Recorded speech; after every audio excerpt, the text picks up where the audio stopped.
Good morning, welcome to our intellectual quality और learning platform. तो हम अपने डेली करंट अफेयर सीरीज की ओर आगे बढ़ते हैं। उससे पहले आप सभी लोग मोटिवेशनल कोट्स के साथ आगे बढ़ेंगे। पसंद उसे करो जो तुम में परिवर्तन लाए, वरना प्रभावित तो मदारी भी करता है। इसलिए आप उसी को चूज करो कि जो आपके फायदे के लिए हो। इससे आपकी सफलता में भी कमी नहीं होगी और हमेशा आप निरंतर प्रयास करते रहिएगा तो आप एक दिन सफल अवश्य होइएगा। तो इसी के साथ हम अपने डेली करंट अफेयर सीरीज की ओर आगे बढ़ते हैं। तो आप सभी लोग हमारे टेलीग्राम चैनल पर जुड़ जाइएगा।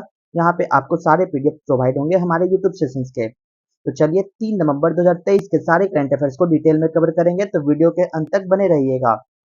क्वेश्चन नंबर 1, हाल ही में सचिन तेंदुलकर की प्रतिमा का अनावरण कहाँ किया गया है? तुम्हारा राइट आंसर हो जाएगा वानखेड़े स्टेडियम। वानखेड़े स्टेडियम में हाल ही में statue of Sachin Tendulkar unveiled, इनका अनावरण किया गया है।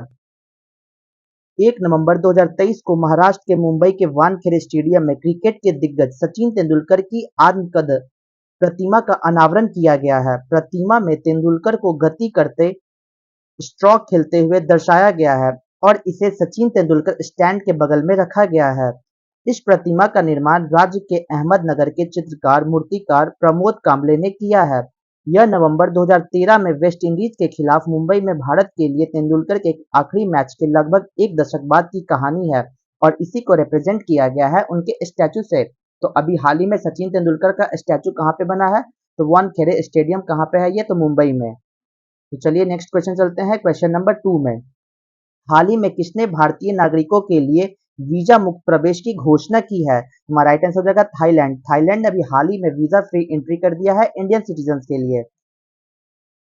देखिए, थाईलैंड अपने पर्यटन क्षेत्र को मजबूत करने के लिए बड़ी संख्या में भारतीय पर्यटकों के लिए वीजा आवश्यकता को माफ कर दिया है।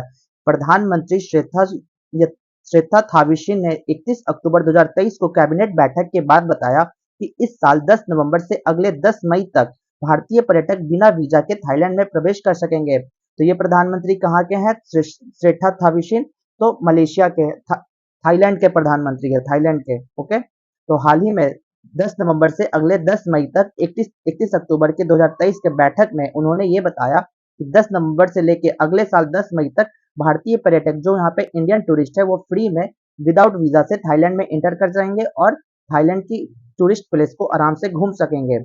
तो ताइवान से बड़ी संख्या में पर्यटकों को आकर्षित करने के लिए थाईलैंड ने भी इस योजना को सहारा लिया है और थाईलैंड ने सितंबर में चीनी पर्यटकों के लिए वीजा आवश्यकता को समाप्त कर दिया है। तो ये पॉइंट्स हम याद रखेंगे कि अभी हाल ही में थाईलैंड ने हमारे इंडियन टूरिस्ट के लिए वीजा को फ्री कर दिया है। तो आप सभी लोग अगर घूमना चाहते हैं तो जाकर घूम सकते हैं। नेक्स्ट क्वेश्चन नंबर 3 में चलते हैं। हाल ही में किसने अपशिष्ट जल से सूक्ष्म प्रदूषकों को हटाने के लिए ग्राफीन डोप्ड संशोधित सिलिका एरोजेल विकसित किया है? Who has recently developed graphene doped modified silica aerosol for removal of micropollutants from wastewater? तुम्हारा राइट आंसर हो जाएगा आईआईटी मद्रास के द्वारा ये कदम उठाया गया है कि removal of micropollutant from waste water से किसकी हेल्प से? तो graphene doped modified silica aerogel की मदद से हम लोग माइक्रोपॉलिटेंट्स को रिमूव कर सकते हैं वेस्ट वाटर से। तो चलिए जानते हैं किस तरीके से होगा इसका प्रोसेस। भारतीय प्रौद्योगिकी संस्थान मद्रास और इजराइल में तेल अवीव विश्वविद्यालय के शोधकर्ताओं ने एक एयर जेल अवशोषक विकसित किया है जो अपशिष्ट जल से सूक्ष्म प्रदूषकों को हटा सकता है। ग्राफीन डोप्ड संशोधित सिलिका एयरजेल, जिसको GOSA कहा गया है, उसको ग्राफीन की अद्वितीय आणविक संरचना के कारण पानी को शुद्ध करने के लिए दूषित पदार्थों को आकर्षित करने और हटाने में दक्षता प्रदर्शित करने के लिए पाया गया है। तो अभी हाल ही में किस रिसर्चर्स ने इसे डेवलप किया है? तो IIT मद्रास और तेल अवीव यूनिवर्सिटी इजराइल के द्वारा इसको डेवलप किया गया है इस एरोजेल को, ताकि हम लोग माइक्रोपॉल्यूटेंट को हटा सकते हैं वेस्ट वाटर से। तो नेक्स्ट चलते हैं क्वेश्चन नंबर 4 में। हाल ही में मुख्यमंत्री मत्स्य संपदा योजना को किसने मंजूरी दी है? Who has recently approved मुख्यमंत्री मत्स्य संपदा योजना? तुम्हारा राइट आंसर हो जाएगा उत्तराखंड। उत्तराखंड स्टेट ने अभी हाल ही में मुख्यमंत्री मत्स्य संपदा योजना को अप्रूवल दे दिया है। तो चलिए जानते हैं क्या है मुख्यमंत्री मत्स्य संपदा योजना। 30 अक्टूबर 2023 को उत्तराखंड सरकार ने राज्य में मत्स्य पालन को बढ़ावा देने के लिए मुख्यमंत्री मत्स्य संपदा योजना को शुरू करने की मंजूरी दे दी है और इसके साथ केंद्र सरकार की प्रधानमंत्री मत्स्य संपदा योजना के तहत मछली पालकों के लिए पर्वतीय क्षेत्रों के अनुरूप कोई प्रोत्साहन सुविधा नहीं है। प्रधानमंत्री मत्स्य संपदा योजना पीएमएमएसवाई 10 सितंबर 2020 को शुरू की गई थी और इस योजना का उद्देश्य था कि 5 साल 2020 से 25 की अवधि में मत्स्य पालन क्षेत्र के सतत विकास के माध्यम से नीली क्रांति लाना है। यानी कि नीली क्रांति जिसको हम लोग ब्लू रिवॉल्यूशन कहते हैं, तो ब्लू रिवॉल्यूशन किसको कहेंगे? तो प्रधानमंत्री मत्स्य संपदा योजना का स्कीम है ताकि हम लोग रिवॉल्यूशन ला सकते हैं। ब्लू रिवॉल्यूशन 10 सितंबर 2020 को लॉन्च हुआ था। कितने वर्षों के लिए? तो 5 वर्षों के लिए। ये पॉइंट आप याद रखिएगा क्योंकि स्कीम से डायरेक्ट क्वेश्चन पूछते हैं। नेक्स्ट चलते हैं क्वेश्चन नंबर 5 में। प्रत्येक वर्ष विश्व शाकाहारी दिवस कब मनाया जाता है? तुम्हारा राइट आंसर हो जाएगा 1 नवंबर। 1 नवंबर को हर वर्ष वर्ल्ड वेगन डे सेलिब्रेट किया जाता है। तो जानते हैं क्या है वेगन डे? तो विश्व शाकाहारी दिवस हर साल 1 नवंबर को दुनिया भर में मनाया जाता है। यह दिन उन लोगों को समर्पित है जो शाकाहारी भोजन खाते हैं। इस दिन का मुख्य उद्देश्य शाकाहारी भोजन के प्रति लोगों की रुचि बढ़ाना है और इस दिन लोगों को मांसाहारी भोजन से दूर रहने और जानवरों की हत्या कम करने के लिए प्रोत्साहित किया जाता है। विश्व शाकाहारी दिवस की शुरुआत 1 नवंबर 1994 को की गई थी, जबकि शाकाहारी पशु अधिकार कार्यकर्ता लुईस वॉलिस द्वारा शाकाहार और पौधे आधारित आहार को प्रोत्साहित करने के लिए द वेगन सोसाइटी की स्थापना की गई थी। तो वर्ल्ड वेगन डे हर वर्ष कब मनाया जाता है? तो 1 नवंबर। इसकी सबसे पहले स्थापना कब हुई थी? तो 1994 को। इसमें बताया जा रहा है कि जितने भी लोग हैं जो शाकाहारी पे डिपेंडेंट है, शाकाहारी भोजन खाते हैं, तो उनको बढ़ावा दिया जाएगा और ये बताया जाएगा कि इस वर्ष आप लोग नॉन वेज को त्याग दीजिए और वेज पे आइए ताकि जितने भी एनिमल्स की किलिंग हो रही है वो कम किया जा सके। नेक्स्ट क्वेश्चन 6 में चलते हैं। हाल ही में यूनेस्को की रचनात्मक शहरों की सूची में किसे शामिल किया गया है? तुम्हारा राइट आंसर हो जाएगा कोझिकोडे और ग्वालियर को। तो यहाँ पे राइट आंसर हम ऑप्शन मार्क करेंगे बोथ ए एंड बी। तो who has recently been included in the list of UNESCO creative city? तुम्हारा राइट आंसर हो जाएगा कोझिकोडे और ग्वालियर। देखिए कोझिकोडे और ग्वालियर को डिसाइड किया गया है यूनेस्को साइट्स में। यूनेस्को ने रचनात्मक शहरों के नेटवर्क की अपनी नवीनतम सूची में केरल के कोझिकोडे को साहित्यिक शहर और मध्य प्रदेश के ग्वालियर को संगीत के शहर का दर्जा दिया है। विश्व शहर दिवस पर यूनेस्को के महानिदेशक ऑड्रे अज़ौले ने विभिन्न रचनात्मक क्षेत्रों के 55 शहरों को नामांकित किया, जिसमें बताया जा रहा है कि इन शहरों का चयन उनके विकास रणनीति में संस्कृति और रचनात्मक को बढ़ावा देने की प्रतिबद्धता के आधार पर किया गया है। तो अभी हाल ही में यूनेस्को द्वारा किसे ऐड किया गया है? तो केरल के कोझिकोडे और मध्य प्रदेश के ग्वालियर को। तो केरल के कोझिकोडे को किससे संबोधित किया गया है? तो लिटरेसी सिटी से। और जबकि ग्वालियर को किससे संबोधित किया है? तो सिटी ऑफ म्यूजिक से। ये पॉइंट आप याद रखिएगा। नेक्स्ट चलते हैं क्वेश्चन नंबर 7 में। हाल ही में भारतीय वायुसेना में मिग-21 बाइसन लड़ाकू विमान की अंतिम विदाई कहाँ हुई है? तो हमारा राइट आंसर हो जाएगा बामेर। बामेर में हाल ही में मिग-21 विशन फाइटर एयरक्राफ्ट को इंडियन एयरफोर्स से रिमूव कर दिया गया है।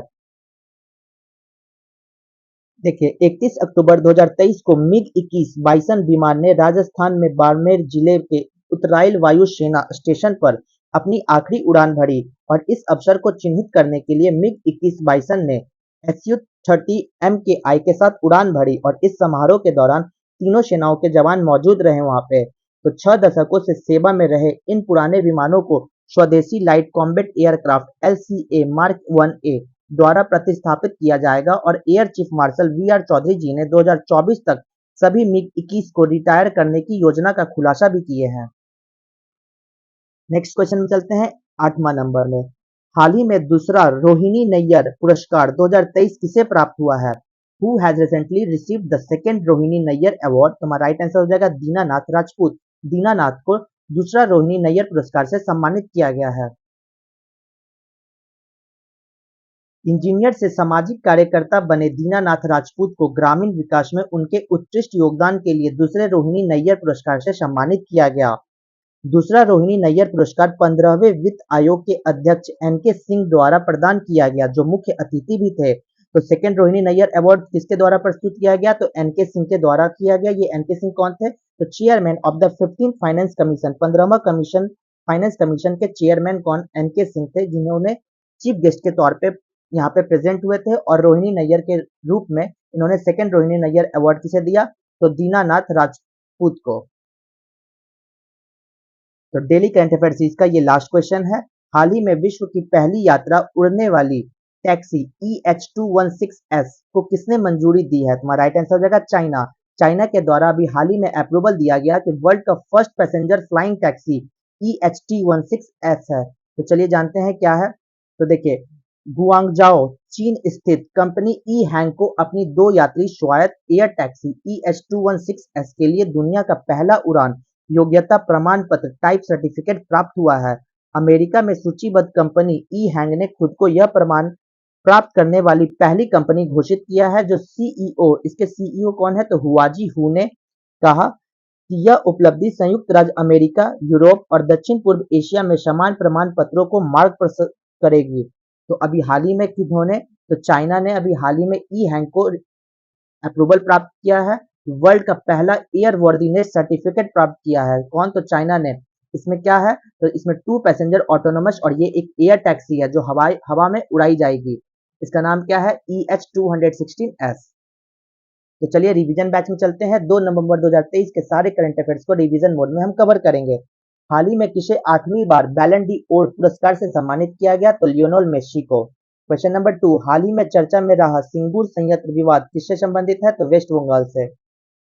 चर्चित क्यूबसैट उपग्रह SSMU सैट किससे संबंधित है? तो अलीगढ़ मुस्लिम यूनिवर्सिटी से यह संबंधित है। क्वेश्चन नंबर 4, हाल ही में हाइड्रोजन उत्पादक बैक्टीरिया कहाँ खोजा गया है? तुम्हारा राइट आंसर हो जाएगा महाराष्ट्र। महाराष्ट्र में खोजा गया है। क्वेश्चन नंबर 5, विजेता सलीमुल हक जिनका हाल ही में निधन हो गया वो किससे संबंधित है? तो बांग्लादेश से। ये प्रसिद्ध जलवायु वैज्ञानिक और नोबेल पुरस्कार विजेता भी थे। इनका नाम क्या था? सलीमुल हक। क्वेश्चन नंबर 6, सतर्कता जागरूक सप्ताह 2023 का विषय क्या है? तो say no to corruption commit to the nation. तो theme of vigilance awareness week 2023 का थीम क्या है? Say no to corruption commit to the nation. Question number 7, विश्व इस्पात संघ का उपाध्यक्ष टीवी नरेंद्रन को चुना गया है। क्वेश्चन नंबर 8, ब्रिटिश एंड्योरेंस में सब भाग लेने वाली पहली महिला भारतीय कार रेसर हमायरा मुश्ताक है। क्वेश्चन नंबर 9, किस देश ने कोकेनाइन के लिए कैलिक्सकोका नामक एक नया टीका विकसित किया है? तुम्हारा राइट आंसर हो जाएगा ब्राजील। ब्राजील ने अभी हाल ही में कोकेन के लिए एक नया वैक्सीन को प्रोड्यूस किया है जिसका नाम है कैलिक्सकोका। क्वेश्चन नंबर 10, हाल ही में बिहार स्वास्थ्य विकास द्वारा राज्य के कितने जिले अस्पतालों को मॉडल अस्पतालों में परिवर्तित किया गया है जिसका हाल ही में उद्घाटन किया जाएगा?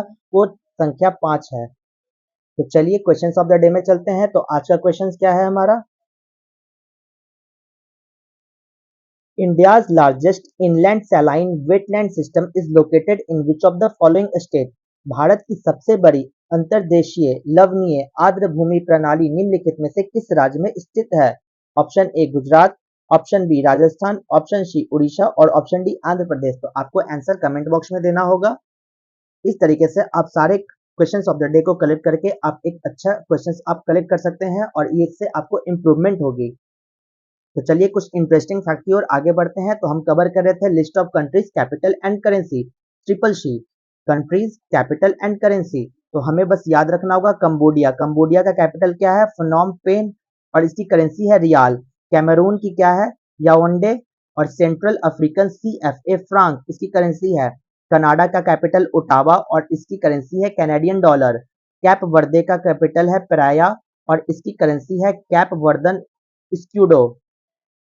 सेंट्रल अफ्रीकन रिपब्लिक की कैपिटल है बांगुई और इसकी करेंसी है central africa CFA franc. Cameroon और सेंट्रल अफ्रीकन इन दोनों की करेंसी सेम है। ये आप याद रखिएगा, कैमरून और सेंट्रल अफ्रीकन रिपब्लिक की करेंसी सेम है। तो यहाँ तक वीडियो को देखने के लिए thank you so much guys. Video को जितना से हो सके तो लाइक शेयर एंड सब्सक्राइब करिए। जय हिंद, जय भारत दोस्तों।